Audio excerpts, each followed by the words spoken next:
The higher you rise in leadership, the more power and influence you gain. But before you pursue the next promotion, ask yourself one question. Why do you want that power? Too many people chase leadership positions for recognition, authority, or control. But when power is not guided by purpose, it becomes easy to serve personal interests instead of the greater good. Decisions are made to protect positions rather than principles. Authority is used to control rather than to empower. Success is measured by personal gain instead of meaningful impact. The truth is, power doesn't necessarily change who you are.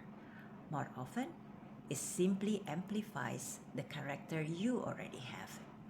Before you pursue a higher title, clarify your purpose. Ask yourself, who am I here to serve? What values will I never compromise? What impact do I want to leave behind? Great leaders don't ask, what can these positions do for me? They ask, what good can I do through this position? Purpose comes before power, because power without purpose eventually serves the ego, not the greater good.